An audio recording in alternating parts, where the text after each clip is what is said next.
to the real numbers. I'm not sure if I'm correct there. So if I'm wrong, please somebody correct me. Why didn't Hamas take the chance to have peace when they were offered one? To the people who are defending that point, this is my only question. Why didn't they take the peace side? If United Nations stands for ending the wars and declaring the peace, why aren't they talking about Hamas not accepting the peace? Because they're a terrorist organization. That's not part of their charter. They want to obliterate Israel, going to give in to anyone. Oh, there is this thing called charter? Even What is a charter? I don't speak English very good, that's why I'm here speaking, trying to perfect and try to practice my English. They are still gonna erase us from this land and this world.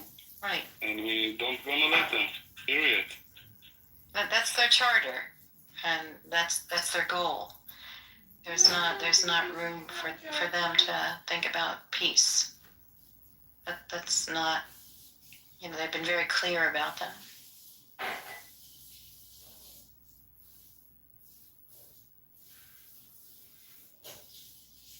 Also, they can't pronounce food, right? We can't hear you, BB. Come closer to the mic if you can. They can't pronounce peace. They wouldn't be able to even pronounce peace. It would be beast with a B. Like pizza? Yeah, Pizza? Yeah, like the people, the people instead of people, the pizza, exactly. That's so that they don't want nothing to do with the word P, with the letter P.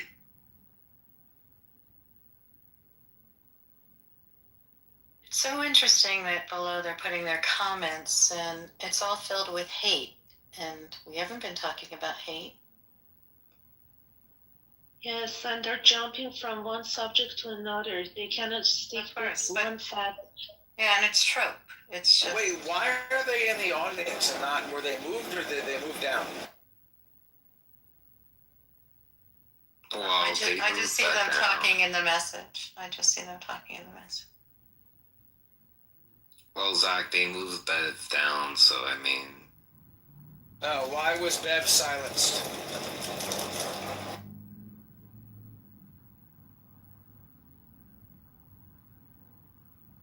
Bev is a bad faith actor. You can bring him back up. You can bring her back up. Maybe you want to bring Bev back up? I'm not bringing her back up.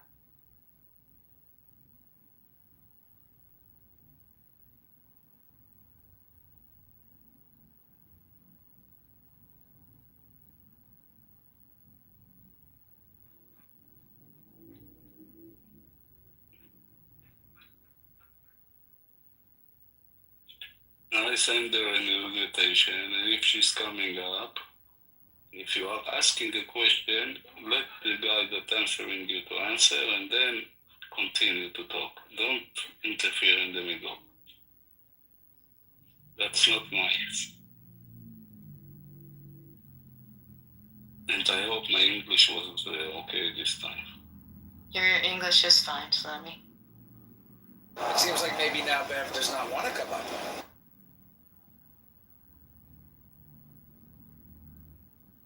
I had a question for Bev. Well, let's try to get her up and invite her. We have been. I don't know, she told me to shut the fuck up.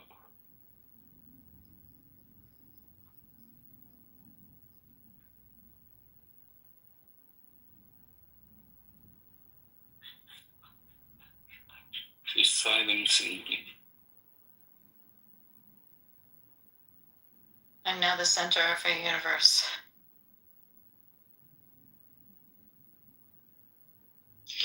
I mean, if you're going to add Bev, maybe you can add her, compliment her. I mean, he's very into her, Sire Carter as well. It would be an interesting conversation to have.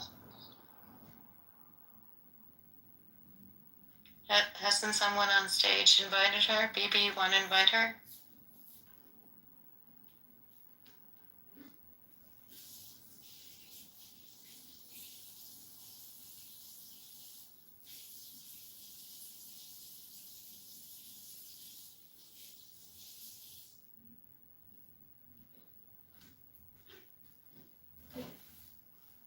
chatting on Clubhouse is wild.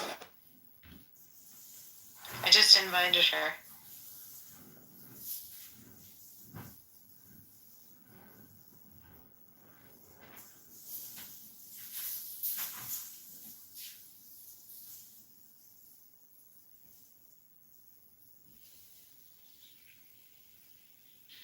Okay, you're not going to play games. Okay, that's great, Beth. Either you come up or you fuck off.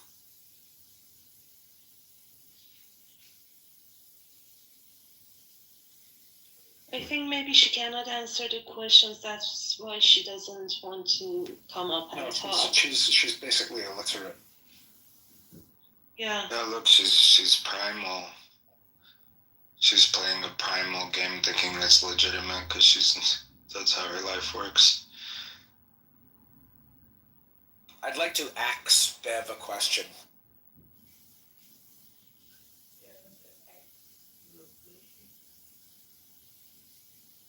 Just no respect.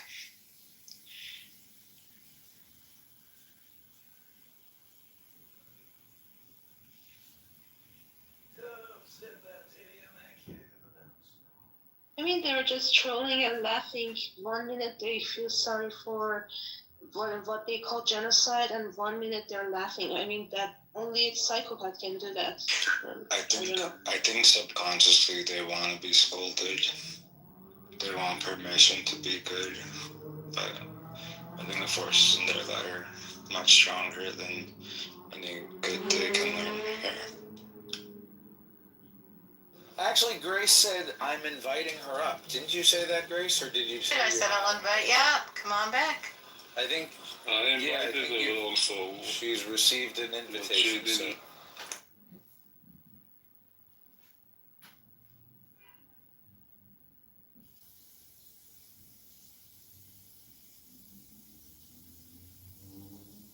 If she doesn't join right now, I think then she has no point to make. And I think that will be an answer for herself. Yeah, We don't care. Let's move on. She's not the subject. Yeah, that's what I thought. That's why, yeah, we've saved ourselves.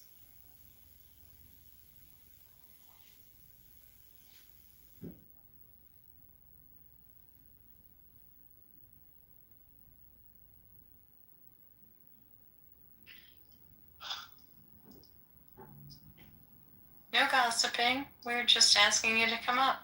That's what people wanted here, and they were happy to engage with you.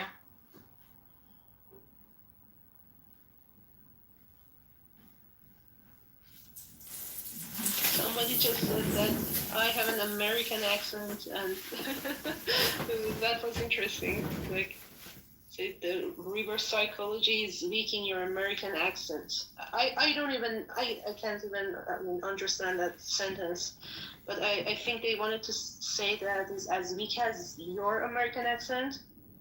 Well, bro, I'm not an American, so English is not my native language. So I'm sorry for weak as American accent. But I hope you get the love that you seek.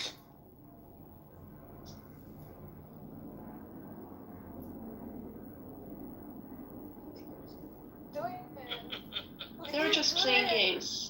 I mean, it's. Well, that we knew it's that from okay. before. That's why it wasn't necessary for them to be. She's probably having a ball right now, feeling so wanted. And they may bring studies.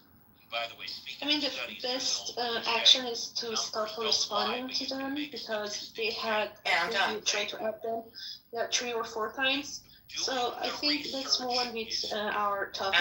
Absolutely. No, I with us,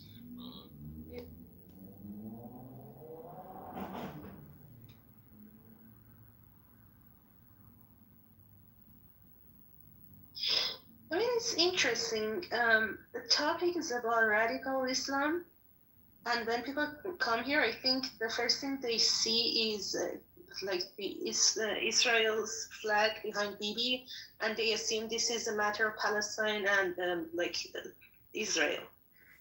They don't even read the topic of the room, like Islam. No, it's not about Palestine or Israel, is about Islam. So what do you guys think about the topic.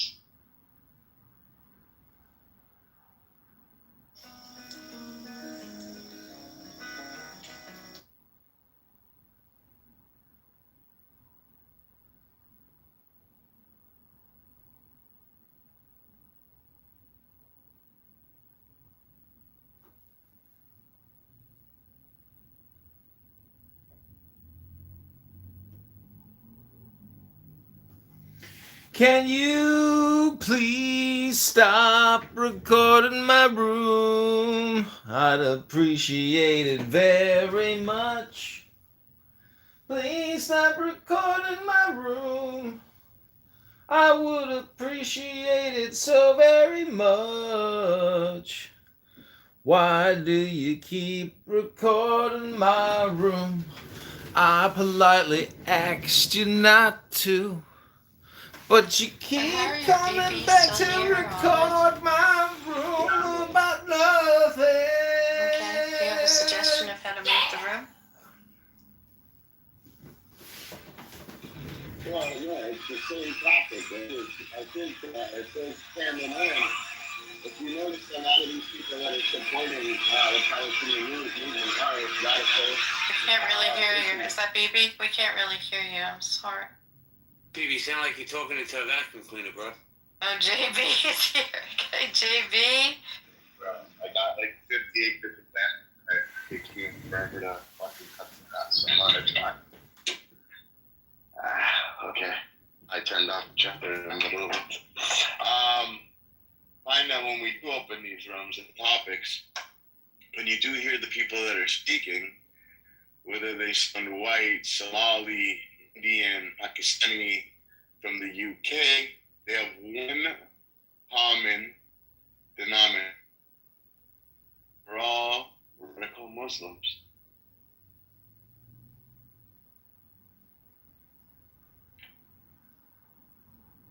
And Sire, he needed 5 minutes to come up, so it's been, I think, 9. Come on up, Sire. 10 toes down, buddy. Stand there. Say what you gotta say. Yes, sire. Say what you gotta say. Pulling into the driveway. He's on the stage. What is he? Oh, say what you gotta say, bud. You've been like, well, we don't keyboard worrying. So, what's up?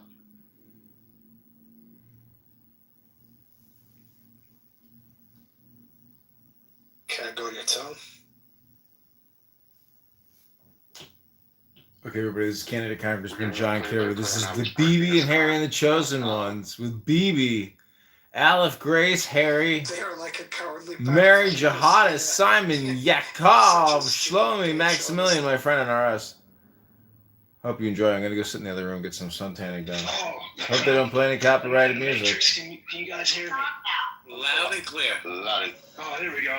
So, simple question. The UN called it a genocide. I don't want you guys to do the little trick you guys do when you ask a question after I say what I'm saying. I just want the direct question answered. What kind of car do you drive? So you guys are saying there's no genocide whatsoever, and they are lying. The UN is completely lying 100%. That's my only question. Yes, they are lying. Period. yes, they're lying. Fuck the UN. That's it. Well, wait a minute. Was it the UN or was it some little committee? And who was on the committee? I don't know if the UN officially came out and said. Here comes the spin. Go ahead. Well, Let me see the no, I spin think moves. you're doing the spin, and I'm trying to. I'm asking for the narrative without My spin. friend, don't ask anything, my friend. We told you straight up. For us, it's a lie because it's not a genocide. And if you go and see what is a genocide, then you will check on the ground what is real, and don't believe the media. Check by yourself. You will see that we are telling the truth. That's it. Okay, so maybe not a genocide, but what would you categorize the wrong findings of the UN as? Misinformation, and also there's a lot of money behind it. Isolating Israel because they Yeah, I would say. are putting us in a place and demanding us things that they are not demanding themselves either. Because if they were in a war, I don't think they will do what we are doing for the community inside of Gaza, preventing injury or anything else. We are fucking calling them and tell them evacuate because we're gonna bomb, and they're fucking putting a camera and waiting for the rocket to hit. How the fuck they where exactly we're gonna bomb in the same minute so they can picture it from every angle that they can make? How the hell they know? And if they know, Understand that. still, Okay. and then wait, then let me finish. And if after they know that we're gonna bomb the place, and they are picturing it, yeah, making films of it, and there are still children around that place, it's not on us, my friend. It's on them. Take the children out. Like, what the fuck? We are warning So- you. We are coming to bomb that place, and there are still children there. So it's not on me, and it's not on Israel. It's on those people that didn't take the children out. So, before you answer Sire, so I'm going to jump in and speak for, not for Sire, on behalf of him for a second. So you got to understand, guys. Imagine you're a gentleman like Sire, and you're opening up the news, and that's what you see. The UN's reporting, right? The problem is, Sire, what you have to understand is, not everything we read is true. And And that. not every- I understand that. Well, what I'm saying is also, can we also name one time in war where both sides didn't do anything wrong, ever in history? Oh, listen, and Shlomi can say it and agree with it, and so can Aleph, right? They're both Israelis. And especially Shlomi, that was a hostage. We had a room the other day, and he says, I want answers. I do. But I want my hostages, my brothers and sisters back first. I want to know. And I think we're the first to admit, not every country is perfect, right? The problem is, everybody from the outside lens, and everybody that's being Jews in Israel, especially Israeli citizens and Israelis, like that are even on stages in clubhouses, you guys expect you guys expect them to be perfect, to not make one mistake, not step on a crack when they're walking down the road, anything. Mistakes happen. That's part of life, brother. You can understand that. I understand that, and I feel like the outside world has a problem when you guys, like, you just said it, and you said it easily. It came out without forcing it. Like, you got the logic that I was trying to put out. What the world has a problem with is the defending of the times when you guys are caught in the wrong, and then the denial. That's the problem. Well, some of the accusations aren't true. When the accusations are true, there's an admission of guilt, and people say Israel isn't perfect, but sometimes the accusations that you're making are not true. And so we want to look at the accusations. Like famine in Gaza. It's not true, my friend. They have chocolate, they have everything there.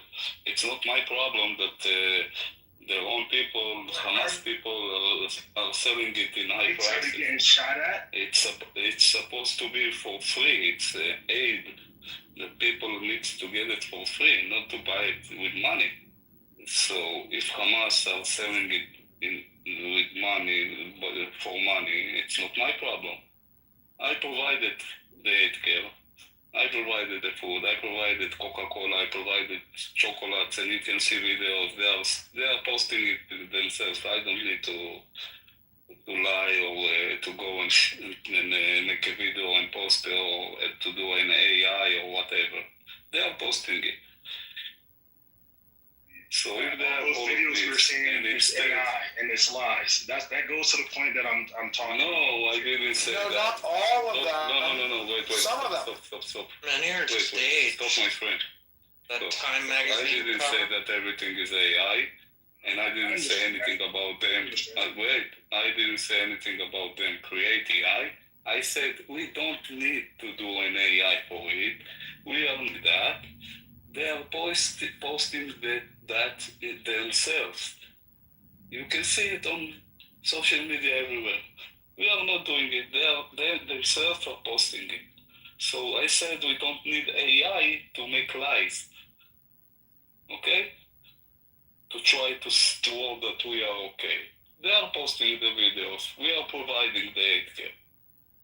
But in the end, Hamas is controlling the healthcare and selling those things to the people, to their own people, in high prices. And that's not my problem anymore. Why I need to take care of until the last person that I'm in war with if he got his food or not? This is not my problem, my friend. I'm sorry. And I don't need to explain to you. Yeah, it's not your problem. Just like you being whoever got kidnapped isn't the other side's problem. Like, I understand that. It's not because I was kidnapped. It's not my problem as a citizen of Israel, and it doesn't matter if I was kidnapped or not. I don't need to take care of someone that I'm in war with. I don't think that you will think that you need to take care of somebody that is in war with you. Simple. That's simple. To take care of the last person that he will eat. You are doing the best that you can do, providing what they need to take. We are providing the water. We are providing the electricity for the water and for the hospitals and for all of this. Yes, we are providing, even during war, for those people. And we are putting aid from all the countries that are coming. And in the end, people are blaming us. There is a famine there. Which famine, my friend? I was there 8 months. They were eating like pigs. What Israel having the intelligence that they have, right? What's preventing them from going in exactly where they think these people are and then just taking them out? The hostages that are still there, the 21 that I hope that are still alive.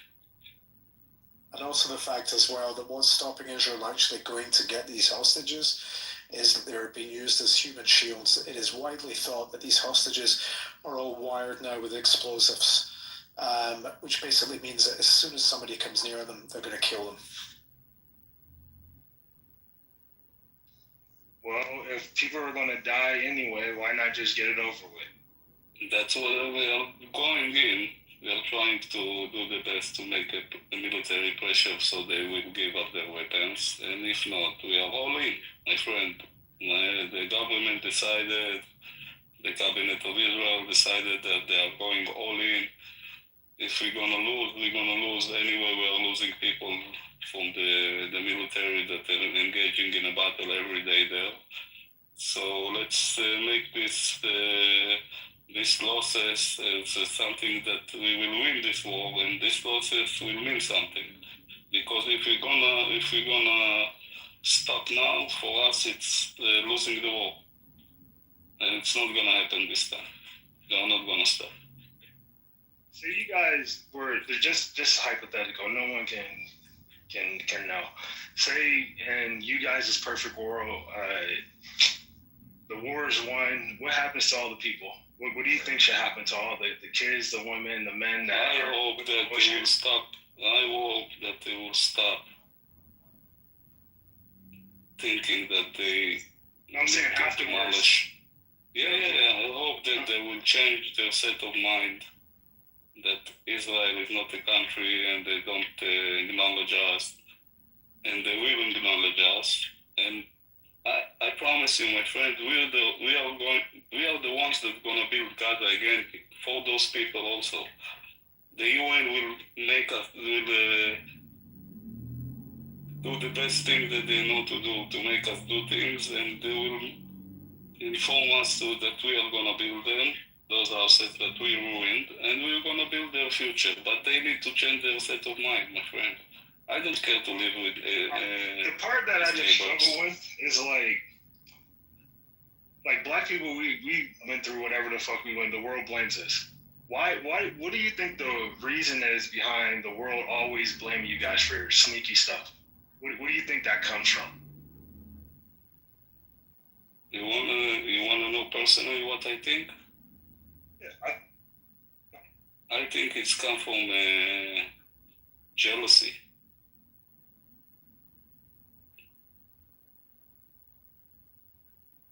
Only jealousy, my friend.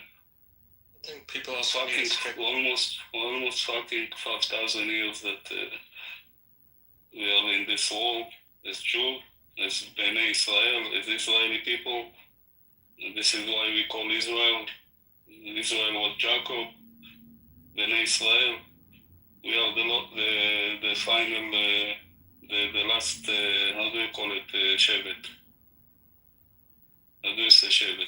The last tribe. In English. The last tribe. We are the last tribe that remained in And I understand that. After. But, Yeah, so.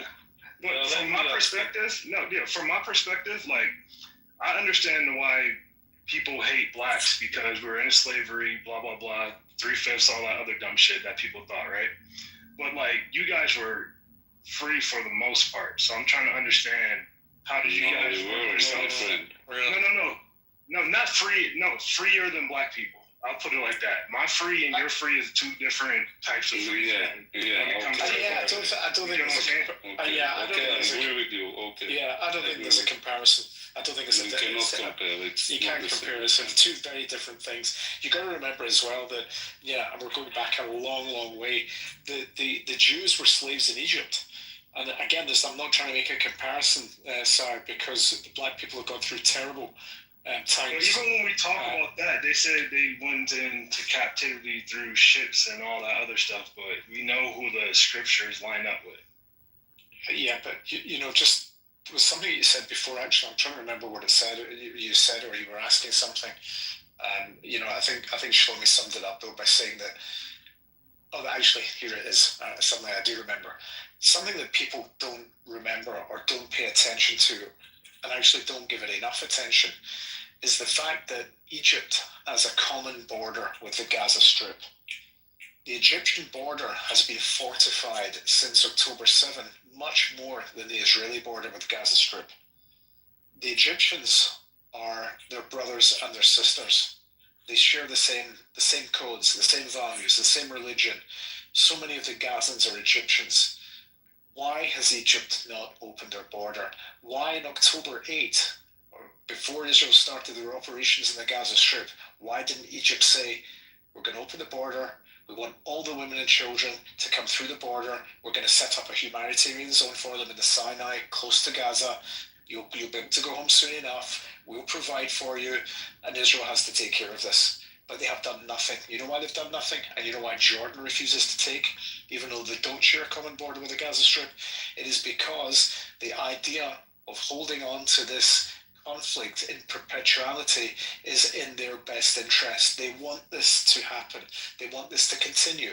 They want this problem to be a thorn in Israel's side. They have since the start of the real problems with the Palestinians since 1967. They have started this. You've got to remember as well, Sarah, that before 1967, there was no claim for a Palestinian state. They had no aspirations for a state. And when we talk about the West Bank, you call it the West Bank, we call it Judea and Samaria. It was called the West Bank because it was the West Bank of the River Jordan. When Jordan occupied it from 1948 to 1967, they referred to it as the West Bank. And also, in addition to that, any Arabs that tell you they were thrown out of Shechem, the Arabs call it Nablus, we call it Shechem, and other cities in the West Bank, that's also not true. It just didn't happen. The people that did throw them out, the people that just came up with this idea that they had to leave, is because they maybe wanted to leave. The Jordanians were occupying that territory, not the IDF, not Israel, not anybody but Jordan. They occupied those territories, and these are just facts. Okay, so I understand you saying like them not claiming a state or whatever, and that's fine. Were the people there before all of that, though?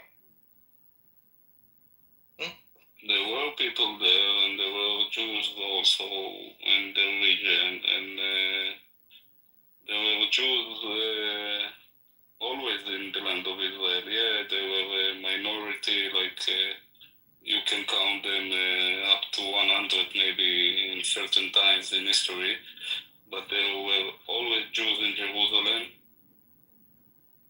But in the Jewish people being in Israel after like the 1940s, like in the 1940s era, was that where like the most of them came over? No, like the first The first time that the Jews came, like to make this country what it is today, it was in 1880 something, and then slowly more Jews started to come and build the country, and then a lot of Arab from a lot of nations around saw what's happening and moved into the country, and it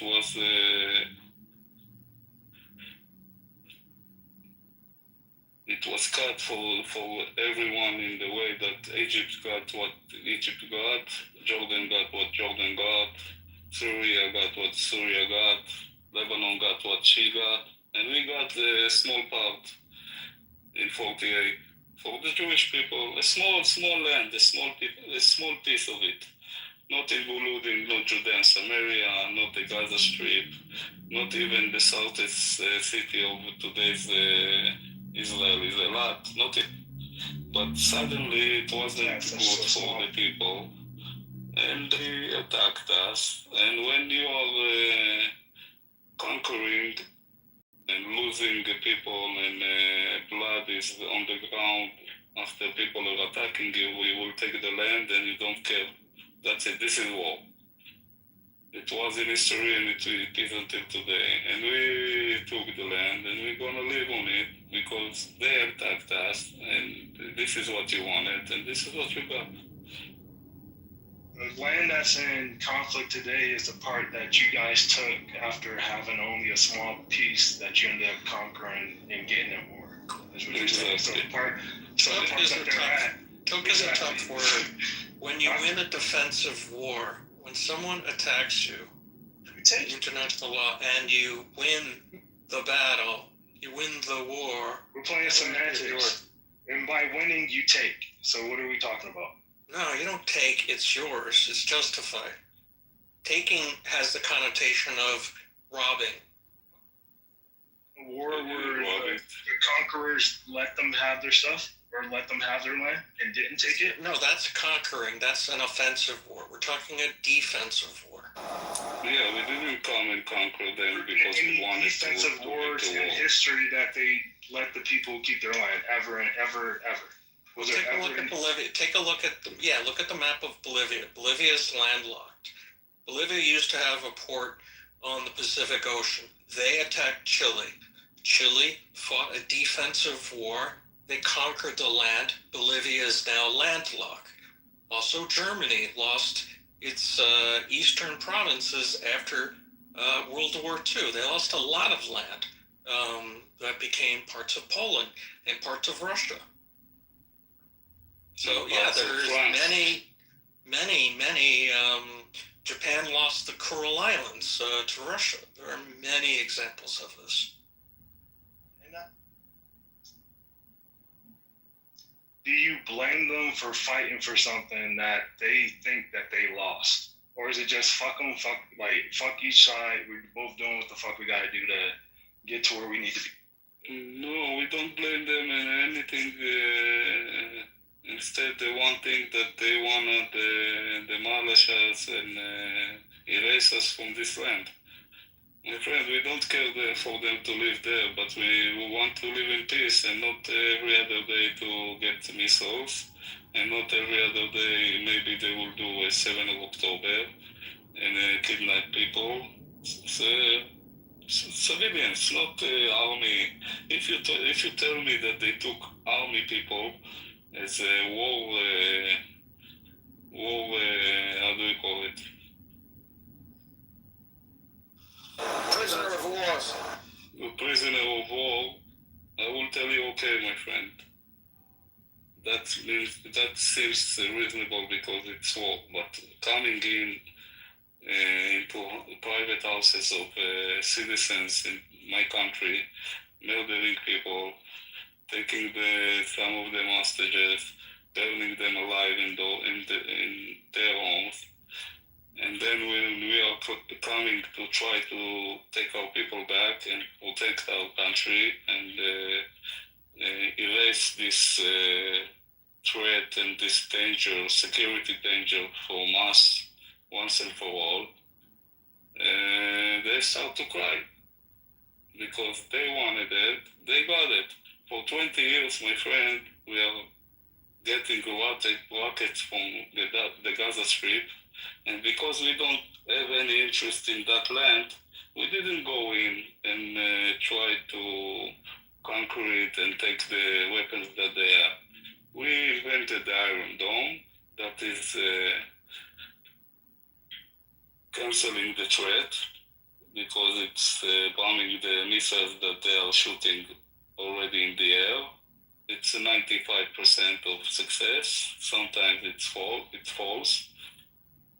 And for 20 years, we were in quiet, defending ourselves, eating those rockets, thousands of rockets, because we don't have any interest in that land that they live in. It's called Gaza Strip. We don't want it. And because we don't want it, we don't want to put soldiers inside that will die for it's not a cause, because we don't want it. But Hey, Swami. eventually 7th of October happened. Do with the Africa. I think that's a good reason to come in and try to take 250 hostages back home. Hey, Shlomi, you know you have the same exact name as one of the hostages. Again?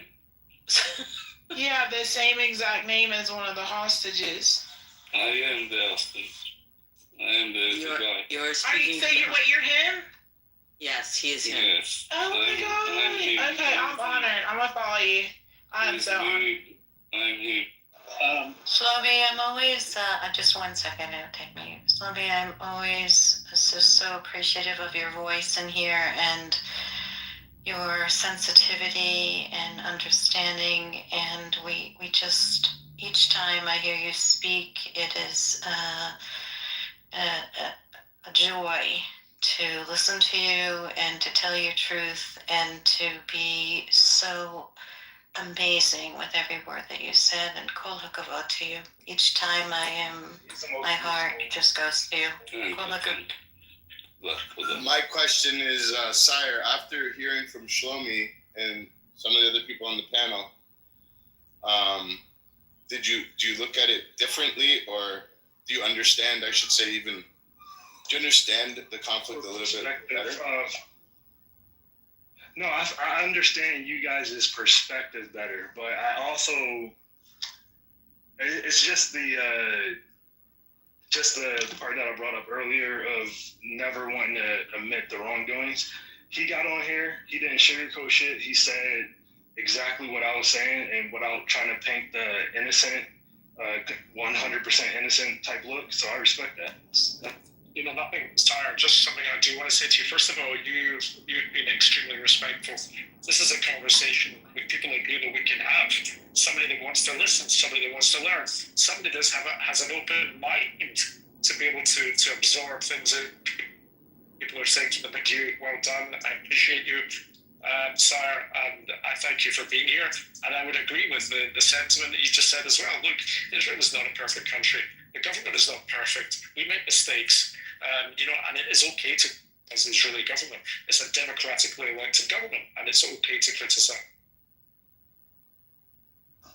Especially if they're trying to step in with us, trying to take away passports and shit, or that I don't like other countries having influence over us.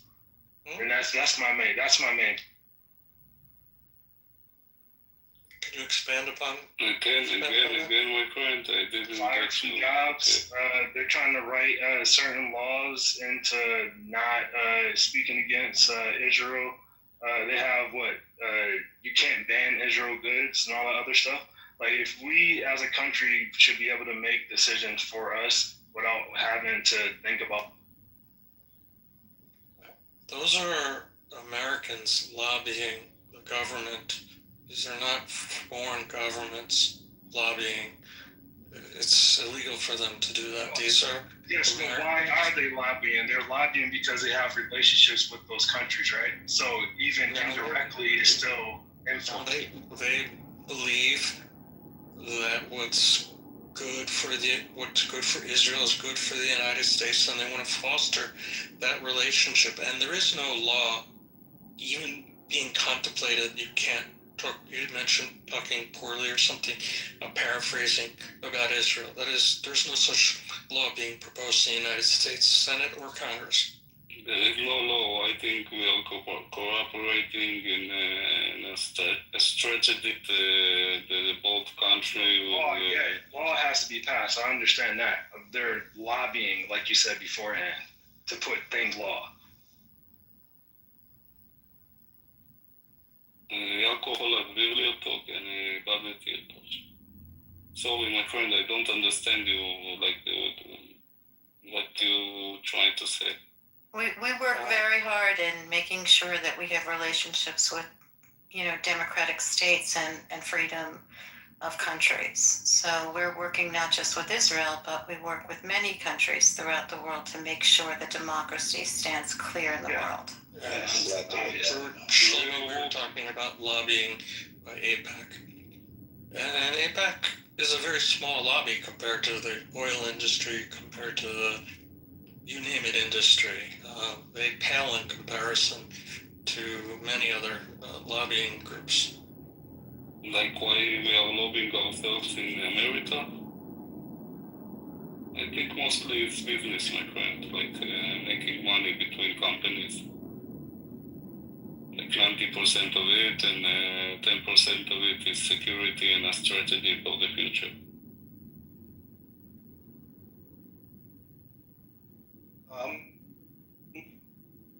You're right, Doc. Give me 1 second.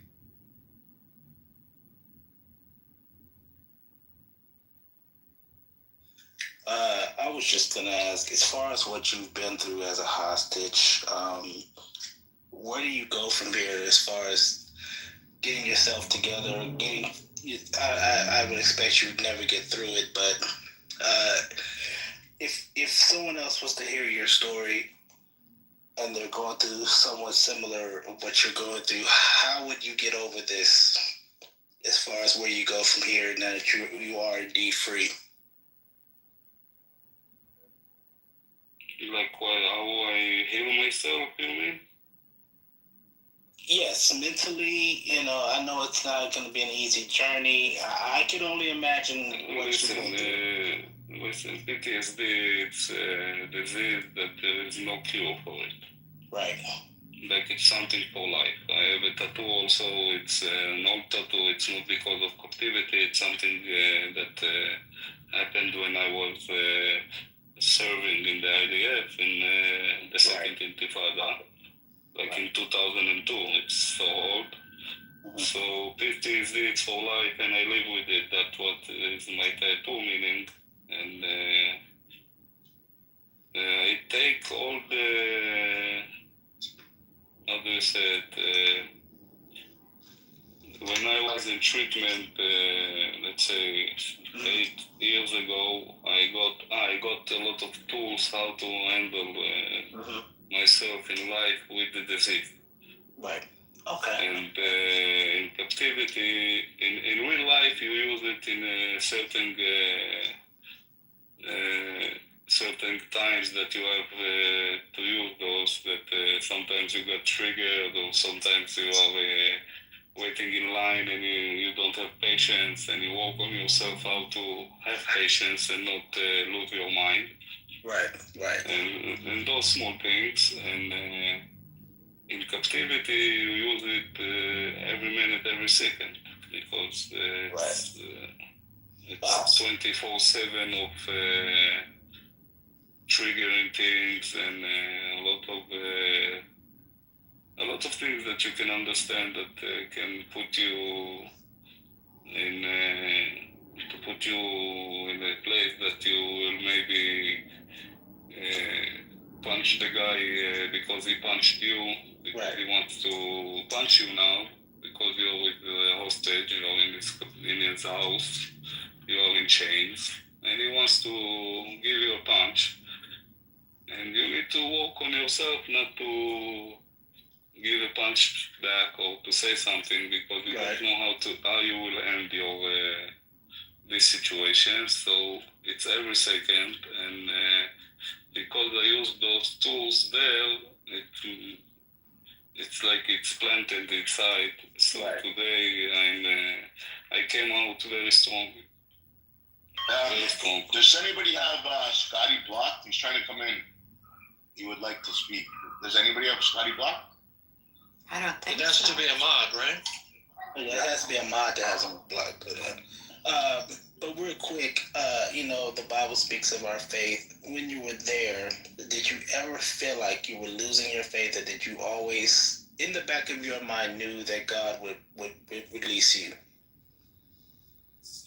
I didn't lose faith, and I didn't ask him to release me. The only thing that I spoke with him, and the only thing that I said is we have the sentence is Shema Israel, Adonai Eloheinu, Adonai Echad. It's listen, Israel. We have one God, the only God. Right. And in the Bible, we're supposed to say it in the morning and before you go to sleep. So I said this in the morning and before I go to sleep. And I said thank you every morning that I woke up and the house is still there and Israel didn't bomb it by mistake. Right. They don't know. Right. And when I went to sleep, also thank you that the day went through okay, and I'm going to sleep now, and nothing happened, and I'm still alive. So it was always thank you, and hope that someday I will go home. So were you allowed to pray, or was this something you had to kind of hide from them? I did it.